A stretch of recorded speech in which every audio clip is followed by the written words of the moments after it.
Good evening. So I want to elaborate on another important point that I mentioned in the last couple of days, and I just want to leave it like floating in the air. I mean, for you to guess. Like, I mean, it's not my habit like to keep you, you know, to keep secrets from you. Again, yeah, there is the issue with the fairy tale, which is kind of like an exception but I mean, it's not actually the only kind of divination or I would say very ancient narratives that I mean I know and you might find interesting, but I mean these are all all the things that are related to ancient times from my perspective are not that important. I mean they are interesting, but I mean they are not super important. That's why I mean I don't speak a lot about it. Like, I mean, and I didn't speak about it like throughout the 4.5 years because it's not of great importance. I mean, what's going on right now is the important thing. Like, and also, I mean, of course, I mean, what I mean during the 20th century, because history is important, but I mean, very ancient history, I mean, I'm not sure it's incredibly important. I mean, it might, like, I mean, too much, like, I mean, thinking about ancient history might, like, put you astray from, like, I mean, dealing with, like, more recent history and things that are of relevance to you. That, I mean, from our perspective, I mean, I speak a lot about the 1980s. From our perspective, the 1980s are just now. Like, I mean, it's not like, I mean, I mean, I don't know, like, how you view it. Maybe some of you are young and, humans, like, they have short memory anyway. And, they very quickly, they start to doubt things that happened just, I mean, 2 years ago, like, 3 years ago. So, but, I mean, from our perspective, it's just now. I mean, it's just the same. Like, I mean, nothing really deep. I mean, when I speak about my predecessor, I mean, this guy, I mean, his life was, I mean, basically, it was just like I mean, it wasn't me. I'm not a time traveler or something like that. I had my own life again. I was born in 1984. I had my family, my childhood. I speak about it quite a lot. Like in the past, I spoke about it. I wrote about it. It's not. I'm not him, but I mean, the conditions, like the circumstances, I mean, were very, very similar. And it's the same shithole. Israel is the same shithole. Like, it's only got stronger and like more people, but it's still, I mean, a little piece of shitty land that makes noise and produces like sound and and everybody is like to speak like endlessly about like military conflict, even though there isn't really much. Like, I mean it's mostly manufactured, like, because of people just like to think about it, like, and to be occupied with that. So I mean, it's the same place, and I mean, many times, like, I mean, I spoke about the reenactment that I had, like, I mean, that I walked like in all sorts of places in Israel, like, and I started like to feel things that, I mean, and that kind of like to understand that I'm part of like in a reenactment, like, that I'm. It doesn't necessarily need to be kind of like something that you see from the outside. Like, I mean, I can speak with people, and like from their perspective, nothing will be weird, or maybe it's just a little bit weird. I mean, or peculiar, or maybe not at all. Maybe, I mean, just, I mean, it'll be like normal situation, but internally I will feel that, I mean, like it's kind of like layered situation. The situation is going on, something that's going on right now, like, I mean, in my specific life, and but there is also kind of like a reenactment of things that happened in the past that I need to understand, mostly to my predecessor. Now, it should be said that, I mean, it's like, it's the same places. Like, I mean, it's not that difficult, like, to reenact things from the 80s, because these are all the same places. Like, I mean, I was born in Tel Aviv. I grew up in Tel Aviv, and I lived for quite a while, more than 10 years in Jerusalem. And they kind of like, I mean, and this is such a small country, and I mean, all the places are the same.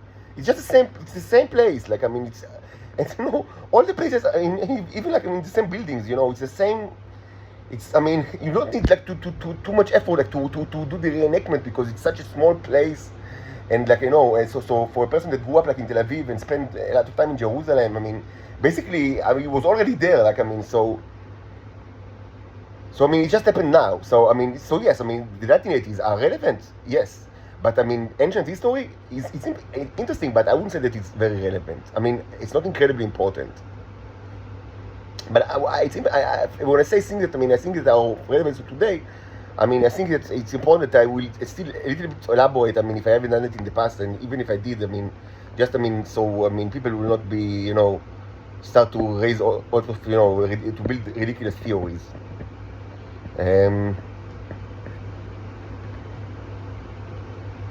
By the way, I should be said that, I mean, if you just wonder why, I mean, recently, whenever I go outside, which is not a lot, it's like once in 2 weeks or so, I mean, mostly for, buying groceries, I always do it like when I dress in gray. So it's kind of like, I mean, I hope that this way I will not stop the radiation. Like, I mean, because my presence outside stops the radiation, and I don't want to stop it because I want it to continuously do. I mean, because I want, like, I mean, to be out of this hell, and you know. Stop being under arrest and to be released from the Nazi prison. But what can happen is maybe that I'm like exposed to the radiation like more than like usual, and maybe this is what actually makes me a little bit more tired than usual. There can be other explanation, mostly I mean the sound effects that I'm subjected to all my life, like the subliminal noise that I mean is main like it's not a new, I mean something very old, and it's actually not only the Israelis are doing it, but it's like sonic attacks. It's of course, I mean, the Shabak likes it because it's an invisible weapon, and they like invisible weapons. And there are other explanations as well, all sort of like, toxins and what's not. So this might be like a reason for why I'm so tired lately. Because I'm as you see, I'm tired, and I kind of like, I mean, I'm slacking like in all fronts, like both art and science and everything, and the videos. And it might relate also to the fact that I just don't go out, because it's very difficult for me not to walk outside. Like it's as I said many times, it was since many years ago. It's my prime hobby and my favorite sport, walking outside, and I do it all the time. Like, so again, the Israelis knew all of that and they knew that, I mean, this blocks radiation, but they decided to frame me and to insert me into like indefinite arrest for a crime that I did not commit at all, because they knew that when I walk outside, I stop radiation, and it's incredibly important for them to stop the radiation. Because of that, they put me like under arrest forever. And in order to understand that, I mean, it's impossible. Like, I tried for so long, and I presented so many like very convoluted, like, I mean, justifications, not like rational ones, but emotional ones, but nothing like, I mean, holds water, as they say in Hebrew. I mean, nothing makes sense. It doesn't make sense, but that's the way it is. That's what it did. Because they knew that, I mean, my presence outside stopped the radiation, it's so incredibly important for them. That's why they decided to lock me, like, and put me under arrest. This is reality. These are humans. Like, I mean, you can call them reptiles and snakes, and I do it all the time. Like, I always call the Israelis lizard people. But, I mean, yeah, I mean, they are lizard people, but they are people. Like, I mean, they're humans. What can you say? I mean, yeah, this is humans. These are humans. These are humans.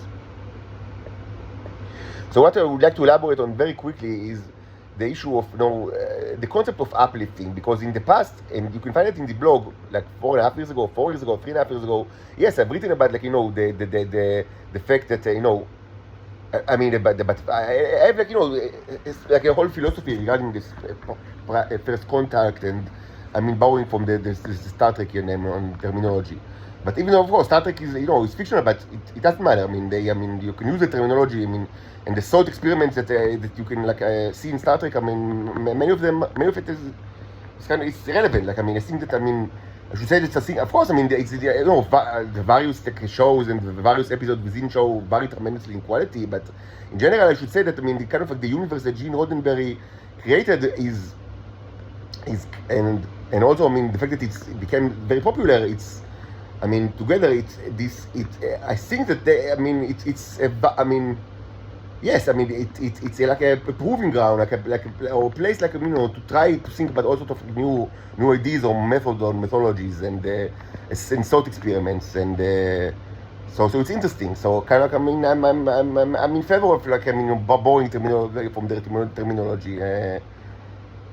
Of course, I mean, I mean, the most like the biggest mistake of Star Trek, or should I say, like, I mean, the biggest problem with regards to, I mean, how they define reality, or the biggest, like, I mean, like, gap that exists between, like, reality and what you see in Star Trek is actually not what people think. Many people think that, I mean, that I mean, the warp speed is impossible, and it's a staple in Star Trek, but it's totally possible.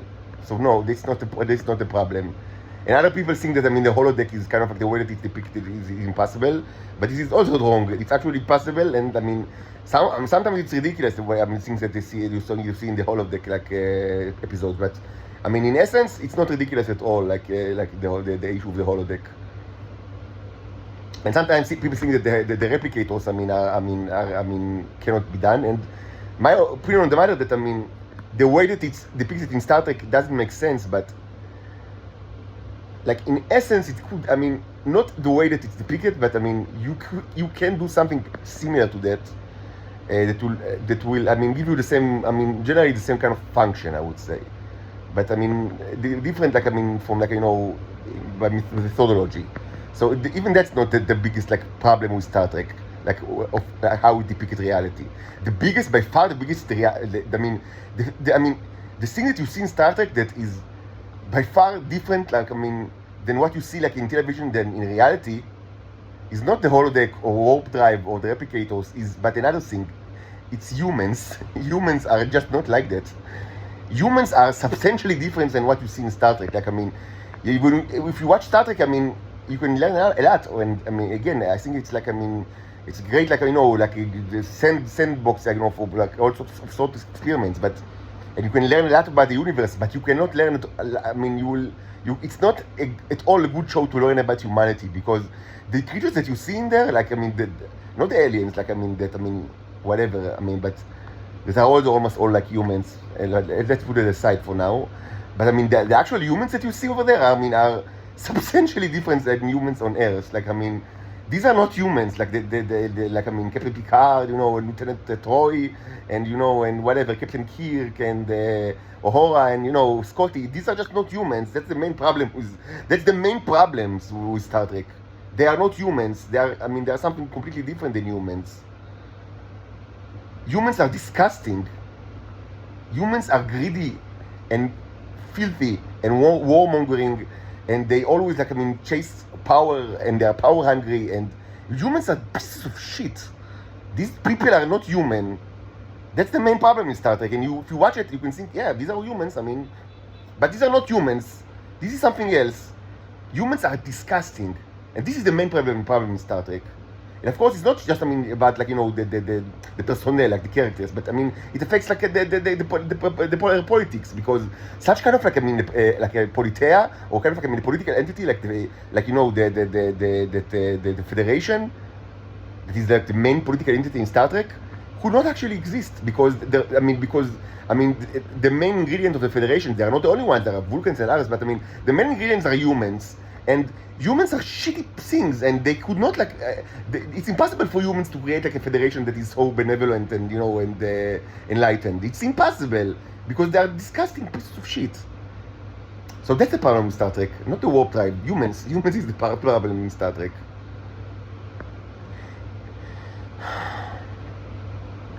Anyway, I have my own theory. In the Torah regarding first contact, and regarding the Prime Directive, and so I've written about it quite a bit in the past, and I hope that you can find this, and if not, maybe I can record again or whatever, because I think it's I kind of it's something that I developed pretty early in my kind of my journey, because it was obvious to me that it's related to my own life. Like novels again, Left Hand of Darkness, that I mentioned many times, for Ursula Le Guin. It's this kind of a novel. It's greatly. Of course, I read that novel long ago. Way before I understood that I'm not like Homo sapiens, and I thought that I'm just a regular Joe. But when I read it, be it as it may, of course, after I started this journey of during 2019, the revelation, journey of revelation, of understanding what I am and what's going on in this place. So I understood that. Yes, these kind of novels that deals with, with the mobile, and they're coming, the equipment, they are extremely relevant to my existence. So yes, I have a whole theory with this regards. So I'm not going to right now repeat everything. Maybe I'll do it sometime else. But what I want to do now is to speak about a very specific aspect, which is depressing and it's not sad, but it should be said. Something should be said. That, yes, in the beginning, I thought, yes, that that I understood that situation in Venus is not good at all, and I thought let's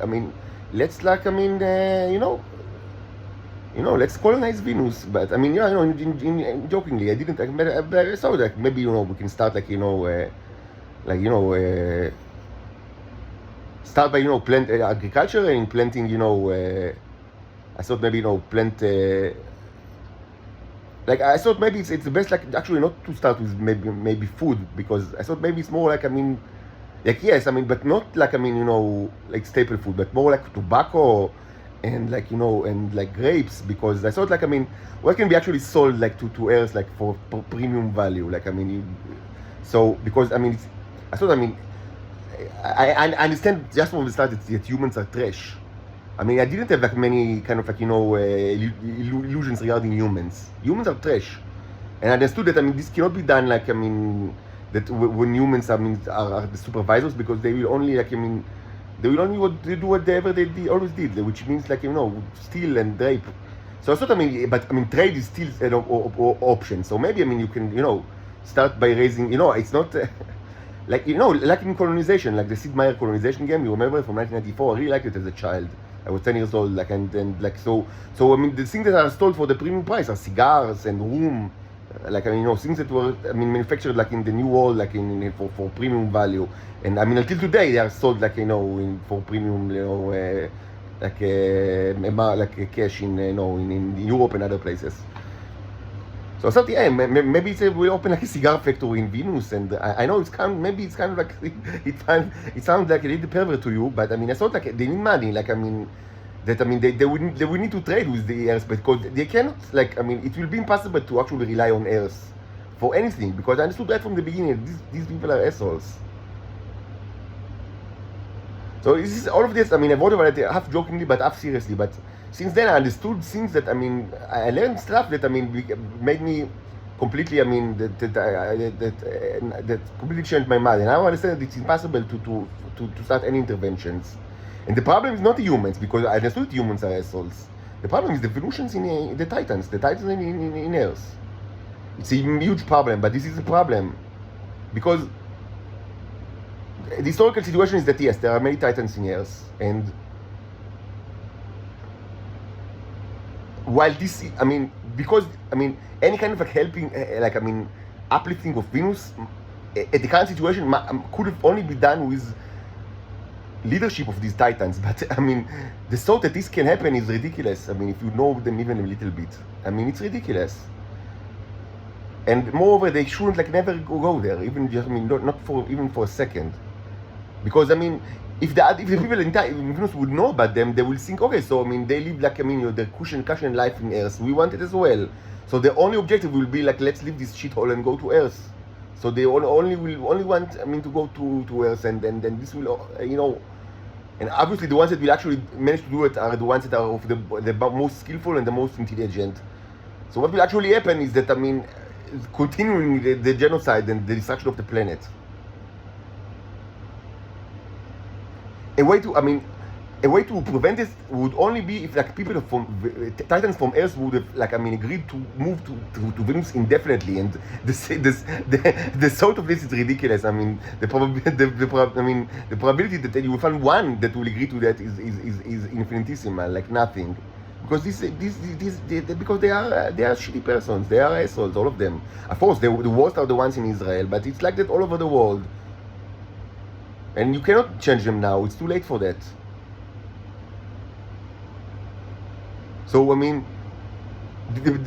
people that presumably should have been the ones that are spearheading the uplifting project are the ones that should but no way stand in the planet again, because their mere presence over there will be devastating to the planet. They will destroy the planet if they will get there. They will get back there, the Titans in Earth. Just their presence, the knowledge of their presence will be devastating to the native population. So who can be done it? The answer is no one. No one can do it. Humans, are out of the question. We know very well what they will do. They will be drug dealers and slave traffickers, as they have been in the last 100 years. It's not a question. And the Titans are a piece of shit. That's no one will actually agree to. And no one will take it upon herself, to go there and to start a life with commitment. These people are against any kind of commitment. That's part of the characteristics. Now, how do you reach this? What's the problem? What actually happened here? How did you get to this very depressing situation? Because it's not something in their nature. It's something in the historical situation, but nevertheless you cannot change it. You cannot reverse history. So what happened here? So there are two aspects here, the philosophical one or theoretical one and the practical one. So please let me, allow me to start with the philosophical one, and I know that it might not be to the taste of everyone, but it's important from my perspective, so I will outline this for you. Philosophically or theoretically, the main issue with the Titans in Earth is the issue of language, of the world. The problem with the world, they do not get along with the world. And this is the main issue. This is the main problem. Like it's overshadowed any other kind of a problem of the Titans in Earth. They crossed the planet like the gate. They reached Earth, and they could not. Like they were always with conflict with the world, and this is now true more than ever. Because it should be said that in Venus they have language, but a very basic one. They don't have like language like humans here. Any kind of not even close to it. They can communicate, but in a very simple way. Not like opossums, and like even like better than chimpanzees. So it should be said that chimpanzees and gorillas also have language, but they have something better than that. But not like but it's probably more similar to the language of gorillas and chimpanzees than to Earth languages. Now the problem is that when one of the main problem, or from my perspective, like philosophically, the worst problem is that the Titans went. They came to Israel and other places like in Earth, but mostly to Israel, and this is a huge mistake. Huge error. And they instantly learned like the power of language. That that language can be so sophisticated, much more than they ever dreamed of, and that and it's like magic. Like you can say stuff, and you can manipulate people to do things for you, and in ways that were unimaginable in Venus, because the material circumstances in Venus, they match the language, like the development of language. The development of language matches the development, like the material development and the material possibilities and the scientific possibilities, and and the social structure. So the great jump, like the evolutions like the Titans had in Israel, is not like only in technology or social, or the complication of a social structure, but the complexity of the language and the power of the language. Because suddenly they discovered that they just need to move their tongues in all sorts of directions, and magical things happen. Like people are they are doing all sorts of things for them, or giving them things for free, and they discovered the power of lies. That in Israel is a staple of society, like to lie all the time, and it's kind of like a magnificent thing. Because of course they can lie in Venus as well. Animals lie, although animals that are far less complicated than chimpanzees and gorillas lie. It's not that like other animals do not lie. Foxes and are famous for the deceiving ways. But if you don't have language, your ability to lie is very basic. And suddenly, they discovered that, there is kind of like, a huge ocean of possibilities of like how to lie to people. And that's only what you need to do in order to gain amazing stuff. Like, you just need to lie, you have to say, to move the tongues in all sorts of direction, to move like the mouths up and down, and they magically receive things from people. Like, and it was a huge discovery for them. They hadn't dreamed that such a thing is possible. Like, and of course the implication was very simple, that this is the most important things for humans, like in life in general, like the ability to use the mouths and the tongues. That was, the tragedy of the Venusians, the Titans in Earth, and mostly in Israel. And it's such a shame that they arrived in Israel, because this of all other like places is the place where people are have the greatest affinity and inclination towards the movement of mouths and tongues in order to change reality. And they receive all sorts of stuff from people. And if people are later angry because they didn't fulfill the promise, they just go away. That's the modus operandi of everyone in Israel. And this is a tragic, it cannot be overstated how tragic it was. Because these people did not require, the discovery of complicated language. They required, what is needed in Venus is not like more language, but more values and stronger social contract, and understanding that the ability to think like forward, like to plan ahead. And this, of course, is directly related to, I mean, how much, like, I mean, credence you give to actually what you say. In Israel, there is nothing. Like, I mean, it means nothing. In Israel, I mean, words mean nothing at all. And for Titans in general, all over the world, but especially in Israel, words mean nothing at all. So how come these people are, I mean, they are in the worst position possible philosophically to uplift, like, I mean, underdeveloped, humanoid species? Because these species that they require, like, I mean, you know, the strengthening of the world, like, I mean, that the world will represent reality, that it will be able to count on it. But I mean, in Israel, it's just, I mean, the opposite thing. I mean, living in Israel, I mean, totally negates any kind of meaning to any word at all.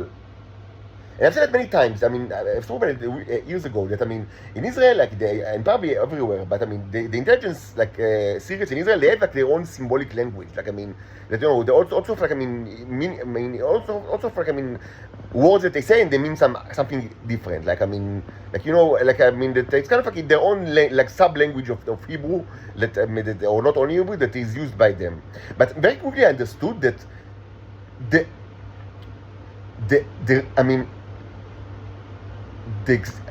reason for the existence of this language is not what you think immediately, but initially you think, okay, this language is there in order to hide things from the general public. This is manifestly untrue. It doesn't make any sense. It doesn't make any sense. What is true is that these people wouldn't mind if these people wouldn't mind if, like, the whole language will be, like, I mean, published, like, you know, in a public book. The reason why it's not happening is because you cannot do it, I mean, anonymously. I mean, and like, I mean, and if you will do it, I mean, it will be easy to reach to the people that actually written it, and I mean, and their existence. I mean, and this is something that they cannot do. But I mean, if, like, I mean, they had, like, the kind of like a theoretical option, like, I mean, that everyone all over the world will know this language without, like, tracing, like, without being able to trace it to the source, they would gladly have done that. They do not need a secret language in order to hide reality. No. The reason why they need the secret language and the reason for its existence is to be able to speak without being accountable for your words. This is the major purpose of the secret language, because everybody in the intelligence community in Israel, it is also true abroad, but I mean, let's be specific to Israel for a second, but most of what I say now is true abroad as well. But I mean, mostly, they want to speak, to communicate with each other, and I mean, with people outside of the intelligence community in a way that, I mean, the words will mean nothing at all. So you will not be able to actually, claim any kind of, like, promise in courtroom or in any other place. Like, I mean, language will be completely devoid of any responsibility or accountability. So you can say, but I mean, sometimes these people, they want to be in contact with, like, you know, people, like, from the general society. So, I mean, such contact, I mean, is almost always, I mean, requires some sort of transaction, I mean, presumably. They want something from you, and you hope to get something from them. And if the language have no kind of, like, I mean, meaning and no kind of accountability, how can such transaction happen? And if they cannot happen, I mean, how can they, I mean, they get stuff, these people of the intelligence community? So the answer is the following, and this is true particularly to Israel. What I'm going to say now is not to the same extent. What I've said until now is true to some extent all over the world, but what I'm saying now is specifically true in Israel, more than in any other place. What these people in Israel really want, the people of the intelligence community, is that any kind of relationship between them and people of the general population will be based not on promises or transactions or agreement, but on force. They want you to know that you are the weaker side and they are the stronger side. That's why you always need to comply with their demands, and they will only give you things if they, I mean, according to their own, like, I don't know, capricious mind, or random, like, I mean, impulses that you cannot, I mean, predict. And you need to get used to it, because you are the weaker side. So you can ask, okay, but I mean, such, I mean, kind of, like, I mean, social contract that is based on power differences and the mutual understanding of power differences, such kind of social contract and of behavior does not require any language at all. You might argue that this is the default social contract of behavior between any not humans even, living creatures. So why do you need a language for it? And two, the purpose of the secret language of the Israeli intelligence is to negate the need of language at all. This is anti-language. They speak in an anti-language because the purpose of his language is to negate the need of symbolism for contracts and to make all contracts of behavior rely only on power differences, which do not require any language. So in essence, they are the anti-language or the anti-word, the people of the Israeli intelligence. And of course the Titans that learned this kind of behavior, it was completely destructive for their own development. And so how come these people, these people cannot go back to Venus and teach people of the value of words. They don't have any idea what is the value of words. They think that words are kind of a magical way to move like the mouths and the tongues that receive all sorts of stuff from people. And if these people are getting angry at you, you just run away. They are philosophically in the worst kind of place and the worst situation to be the people that actually uplift Venus. Now this is from the philosophical perspective. Now from the practical perspective, these people, they did not start like real families, because what they think of families is fake. And they did not have real families in Earth, and this is a shame. And partly it's not their fault. Partly it's kind of like a situation that not the males in Israel, were murdered and humiliated more than all, and so it's a problem. It's a huge problem. But be it as it may, the practical stuff is that these creatures did not start like real families, but what I call fake families. And fake families are not, excuse me, but they are not really real families. And from practical perspective, such kind of like ambassadors, but permanent ambassadors, not like people just just do it like as a job. Theoretical, like permanent ambassador to another planet should be creatures that that know what a family is, and that they are inclined to create families. Like, what do you think, that you can uplift Venus by, instilling, like, postmodern ideas of, like, gender fluidity and also like, stupidities like that? You don't need to be, like, conservative in order to understand that these ideas will only, destroy the planet even further. Any kind of, like, a person that, again, even if you are progressive or even if you are inclined to left kind of thinking, and even if you are the most pro LGBTQ possible, even such people, if they have like even a little bit of common sense, they understand that uplifting of Venus require creating like a society that is based on solid foundation, and then the solid like the most important element in any like of the foundation of any society is the family. And the family, men, women, and children. And how can these creatures, the Titan in Earth, even it's ridiculous to think these kind of creatures can like strengthen like the concept of family and the foundation of the family in society in Venus. If in Earth they never had real families, and they presumably don't even know what is family. They think it's all kind of like a joke or a charade or a theater. This is sad, because maybe it's not their fault, but this is the situation. So these are the last people in the world, like the Titans in the Earth, that like to start this uplifting for projects. And humans, are out of the question. We all know exactly what they're with. They only do genocide and rape and things like that, and stealing of stuff.